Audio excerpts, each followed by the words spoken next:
तो यूरोपियनों के भारत आगमन पे तो हम देखते हैं कि यूरोपीय लोग भारत आए क्यों। सबसे पहले ये भूमिका के बारे में पढ़ना, किसी विषय को पढ़ने में जरूरत है कि उसकी भूमिका के बारे में जानने का आखिर क्यों ऐसा काम हुआ। एक तो कुछ होता नहीं है, ऐसा थोड़ी है कि रात में सुबह सपने देखे सबको पहुंचना है इंडिया, सब दौड़ना शुरू कर दिया कि भाई इंडिया जाओ। होता क्या है कि ये जो है संयुक्त रूप से रोमन साम्राज्य था। भूमध्य सागर के पीछे भूमध्य सागर है और रोमन साम्राज्य रोमन है। अब इस रोमन बाद पता है हम लोग को चला कि दो भाग पड़ जाता है। एक होता है पश्चिमी रोमन साम्राज्य और पूर्वी रोमन साम्राज्य। तो पूर्वी जो होता है उसको बोलते हैं बाइजेंटाइन एम्पायर। ठीक, अब जो है इसकी राजधानी क्या रहता है, पश्चिमी का रोम और पूर्वी का क्रिस्टोनस यानी कि कस्तुतुनिया। कस्तुतुनिया रोम जो है अभी भी लगभग है, इसके अलावा इटली के पास से पड़ता है, मेन इटली पड़ता है। और कस्तुतुनिया जो है अभी इस्तांबुल इसको बोलते हैं इसका वर्तमान में। ठीक है, तो इस भाग का, इस सभ्यता का पतन जो है 477 एडी में आपको जर्मन जो है हमला से इसका पतन हो गया था। ये फल फूल रहा था, व्यापारिक मार्ग के रूप में यूरोप का देश इसका इस्तेमाल कर रहे थे। ठीक है ना, इसमें बाइजेंटाइन एम्पायर जो है उस समय यहाँ पर चल रहा था। बाद में क्या होता है कि इस पे जो है ऑटोमन तुर्क कब्जा कर लेते हैं। कब करते हैं, 1453 ईस्वी में। 1453 जो है विश्व के इतिहास में बहुत ही महत्वपूर्ण स्थान रखता है। इसलिए महत्वपूर्ण स्थान रखता है कि 1453 ईस्वी में इस पर जब कब्जा होता है तुर्कों का, उसके बाद से पूरे दुनिया में हलचल मच जाता है।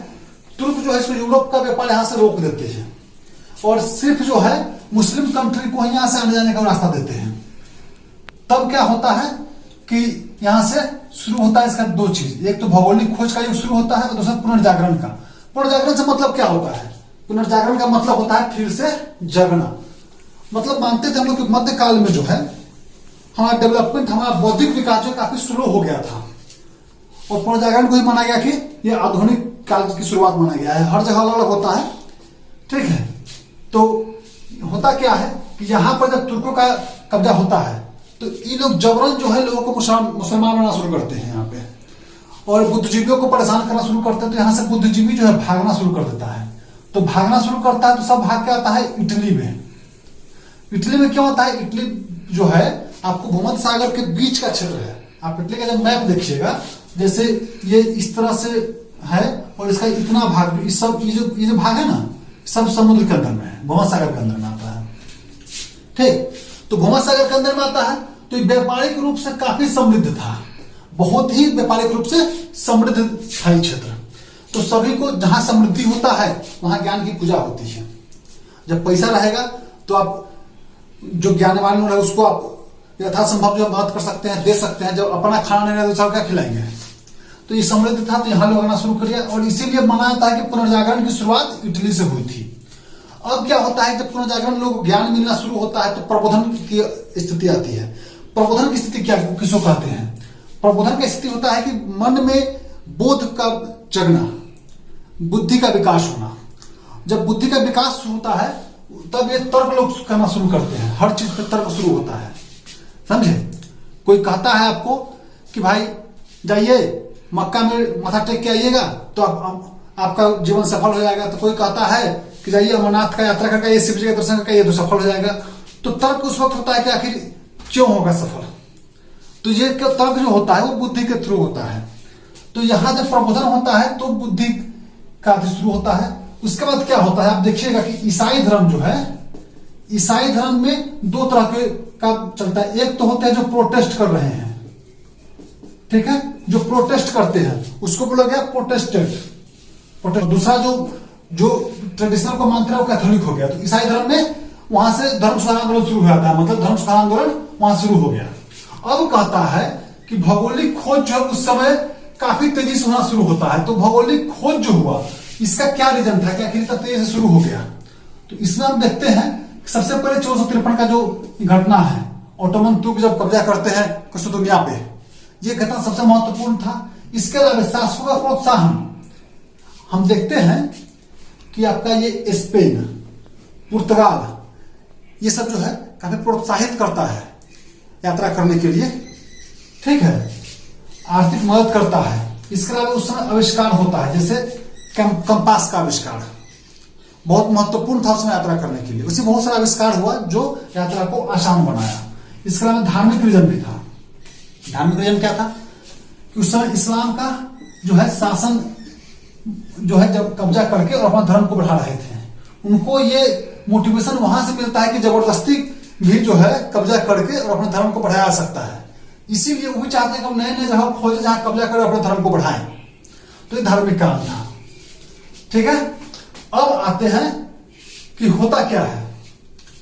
यहां पे जो है एक बेचारे हैं हेनरी द नेविगेटर उनको बोला जाता है, उनका टाइटल आता है। वो थे पुर्तगाल के राजकुमार।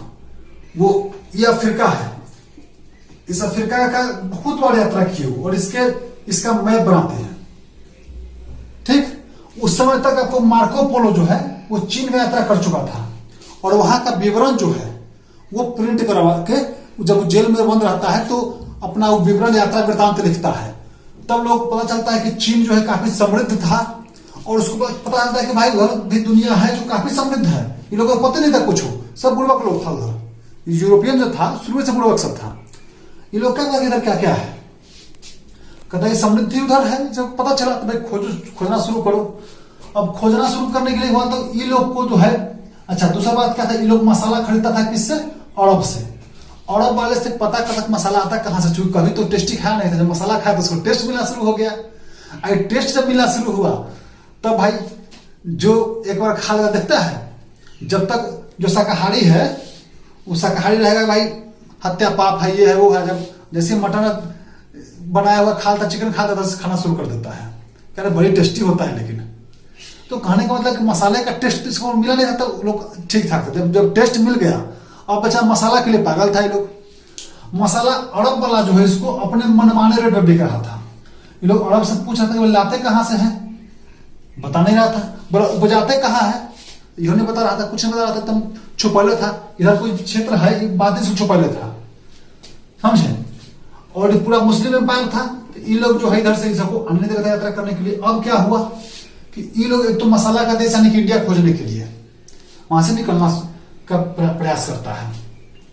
अब प्रयास जो शुरू हुआ तो सबसे पहले जो है प्रयास किया कौन, बार्थोलोम्यूडिया। बार्थोलोम्यूडिया जो है ये इंडिया खोजने निकलता है। कब निकलता है, 1487 ईस्वी में। लेकिन ये पहुंचता है यहां दक्षिण अफ्रीका का निचले भाग में। इसको बोला गया केप ऑफ गुड होप, इसको बोला गया। अब यहां पहुंचा तो कहता है ये साला इधरो समुद्र इधरो समुद्र इधरो समुद्र, ये तो दुनिया खत्म हो गया। ये यहां से लौट आता है। लेकिन माना गया कि एक दुनिया के लास्ट छोर तक गया तो केप ऑफ गुड होप इसको लगे, एक गुड होप है कि इसके अगर कुछ हुआ तो मिलेगा वहां जाने पर। बाद में फिर क्या हुआ कि देखा कि भाई यहाँ का राजकुमार हेनरी जो है अफ्रीका का मैप बना दिया। फिर देख रहा है कि पुर्तगाल का ही बार्थोलोम्यूडिया जो है वो केप ऑफ गुड होप पहुंच गया। स्पेन को लग रहा था, बगल में पुर्तगाल और स्पेन दोनों है, तो स्पेन को लगा कि हम पिछड़ रहे हैं क्या। वो क्या किया, इटली का निवासी था कोलंबस, बड़ी बहादुर था। बोला कि हमारे यहाँ के लोग का हिम्मत नहीं कर रहा है तो उसी को हम स्पॉन्सर करते थे। इसको स्पॉन्सर किया स्पेन और इसको खर्च देकर कहा कि तुम इंडिया खोजो।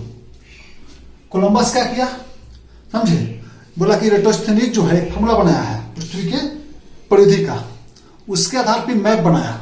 बोला कि ये सब ऐसे घूम रहा है ना, हम मैप बना के तब जाएंगे एकदम एक बार इंडिया खोज लेंगे। मैप बनाया, वहां चलना शुरू किया, पहुंच गया यहाँ और कहा खोज लिए इंडिया। यही बेचारा पहुंच गया अमेरिका, समझे, और कहता है कि इंडिया खोज लिए, बड़ी खुश। लेकिन मसाला उसको मिल नहीं रहा था तो लौट गया ऐसे ही बिना मसाले, कहा कि भाई इंडिया चल गया लेकिन मसाला सारा नहीं मिला। यहाँ के निवासी जो है काफी लाल लाल था उस समय, तो बोला कि भाई ये सब कौन है, रेड इंडियन, समझे, इसीलिए इसको बोला गया रेड इंडियन। अच्छा, अब जो है ये बेचारा लौट गया। मरते मरते तक यही समझते रहा कि हम इंडिया खोज लिए हैं, बेचारा को इंडिया मिला नहीं था, समझे। अब जो है वहां से फिर निकलते वास्को डी गामा जी 1498 में, ठीक। फिर वास्को डी गामा वहां से आते हैं यहाँ पर, पढ़ते पढ़ते ये बड़ी इन्होंने बगवाया, पहुंचा के गुड हो यहाँ के अंदर के इलाका में गया। साउथ अफ्रीका था, यहाँ पर कबीला सा था, वहां व्यापार होता था। यहाँ पर इंडियन सामान सब बिक रहा था। इंडिया का मसाला सारा सब बिक रहा था। तो बोला कि सारा इंडियन सामान यहाँ कैसे पहुंच गया। तो वहां का जो राजा था उससे भेंट किया, बोला कि भाई हमको हेल्प कीजिए इंडिया पहुंचने में, हम इंडिया का रास्ता हमको नहीं मिल रहा है, बवा रहे हैं। वो बोला कि हाँ ठीक है, हम हेल्प करते हैं। वो एगो बेचारा उस समय समझे 1498 ईस्वी में भी व्यापार करने के लिए गुजराती यहाँ पहुंचल था। लोग बोलता है गुजराती लोग व्यापार करता है ना, कहता है कि मोदी जी अडानी अंबानी को बढ़ा रहा है, ये कर रहे हैं, तो 1498 ईस्वी में यहाँ व्यापार करने पहुंचा था वो लोग, समझे। तो यहाँ गुजराती था अब्दुल मजीद, ठीक है ना, ई बेचारे को साथे लगा दिया कि ठीक है पहुंचा, बोला कि पहुंचा देगा तो हम बहुत धन देंगे तुमको। तो लेके चल गया और उसको पहुंचा दिया कहाँ, कालीकट में। अब आते हैं हम कि पुर्तगाल के जो है उसके बारे में यहां से